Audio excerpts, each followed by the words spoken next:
Salut les investisseurs intelligents, c'est Monsieur Rodolphe, bienvenue dans cette nouvelle vidéo. Pourquoi vous n'avancez pas? Vous êtes encore bien trop nombreux à vous poser des questions et depuis que j'investis dans l'immobilier, depuis que je convertis des personnes normales à l'investissement immobilier, eh bien j'ai remarqué différentes choses et j'ai identifié plusieurs points qui justifie peut-être pas mais qui explique en tout cas le fait que vous n'avancez pas. Et rassurez-vous, à la fin de la présentation je vous dirai ce que vous devez faire si vous voulez avancer tout simplement vers l'investissement immobilier sereinement. Déjà, si vous n'investissez pas, si vous n'avancez pas, c'est tout simplement parce que vous avez peur.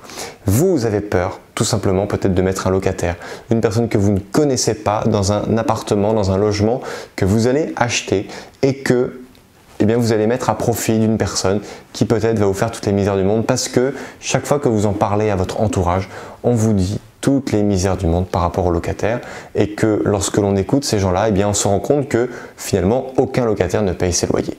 Donc déjà, c'est une des premières choses. Vous avez peur, on a toujours peur en fait de ce que l'on ne connaît pas. Donc vous avez peur également d'être pieds et poings liés avec une banque. C'est vrai que si vous empruntez 100, 200, 300 000 euros pendant 25 ans auprès d'une banque, ça veut dire que pendant 25 ans, vous avez entre 800 et 1500 euros par mois à rembourser. Donc vous avez quand même tout intérêt à ce que votre investissement fonctionne plutôt bien. Et ensuite, voilà, vous avez peur des grosses erreurs.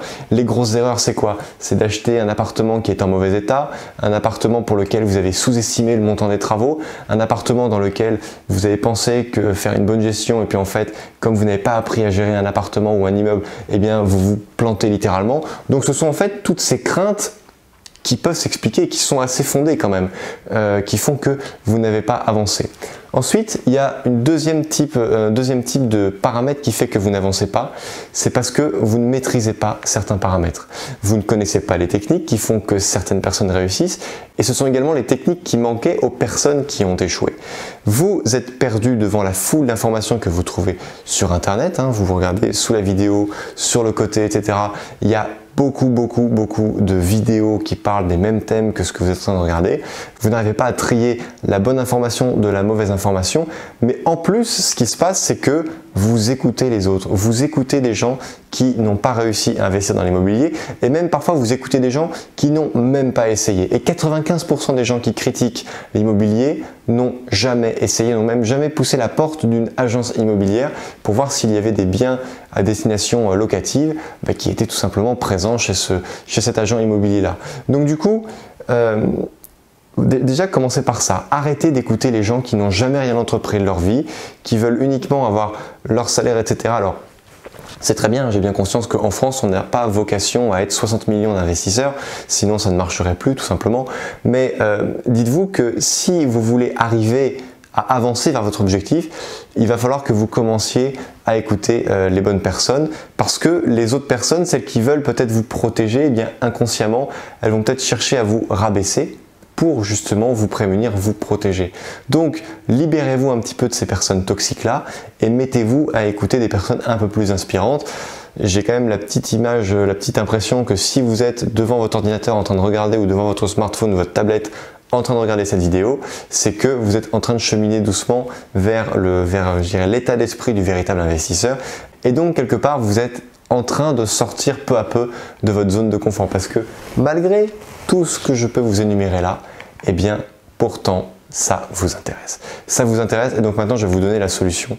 La solution, il faut que vous vous créez un contexte gagnant. Il faut que vous arriviez à manifester, à générer, à fédérer autour de vous un écosystème qui va faire que vous allez y arriver. Déjà, premièrement, vous allez réaliser un vision board. Vous allez participer à des événements. Rappelez-vous, j'ai organisé dernièrement pas mal d'apéritifs investisseurs un petit peu partout dans la France. Il y en a bientôt qui vont revenir, mais voilà, je vous restez connecté à la chaîne. Si vous faites partie de ma mailing list, vous serez averti de tout cela. Mais voilà, sachez que ce sont des petits événements, en plus ils sont gratuits, où vous allez rencontrer des gens qui vont vous aider, vous allez vous faire du réseau, vous allez également vous rassurer parce que vous allez être en contact avec des personnes qui ont réussi dans l'investissement immobilier, alors que si vous ne faites que fréquenter des personnes dans le cadre de votre bureau ou dans votre famille qui n'ont jamais investi, forcément ça va ne faire que reculer vos projets. Posez des questions sur les groupes Facebook, vous prenez votre smartphone, vous mettez en pause cette vidéo et vous tapez investissement immobilier dans la page des groupes et vous allez avoir pas mal de groupes différents. Là, vous y allez et vous commencez à parler, à poser vos différentes questions et des personnes inspirantes, des personnes qui ont avancé à côté de vous vont tout simplement vous répondre. Moi-même, je passe beaucoup de temps sur le groupe Facebook des investisseurs intelligents à répondre à beaucoup de commentaires de plus en plus nombreux. Mais en tout cas, sachez que je sais que ça aide des gens et si ça aide des gens, alors je le fais et je le fais volontiers. Ensuite, choisissez les personnes que vous voulez écouter. Ça, c'est super important. Choisissez les bonnes vidéos sur YouTube, choisissez les bonnes personnes.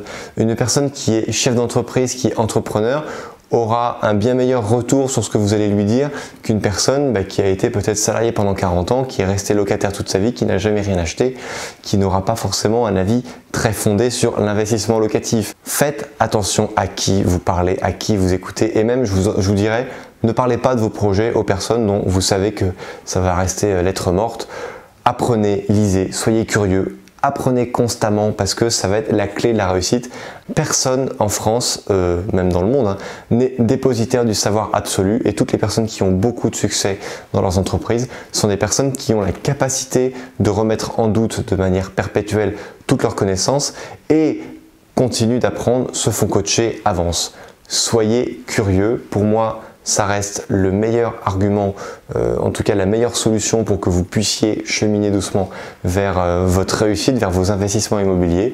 Et puis si vous avez la moindre question sur comment faire, n'hésitez pas à utiliser les commentaires situés sous la vidéo parce que je comprends que vous ayez des craintes. D'ailleurs, dites-moi quelles sont vos plus grosses craintes en matière d'investissement immobilier et on va voir ensemble si je peux trouver un prochain thème de vidéo que je traiterai de cette façon-là. Je vous remercie de m'avoir suivi jusqu'au bout, je vous dis à très bientôt dans une prochaine vidéo. Ciao!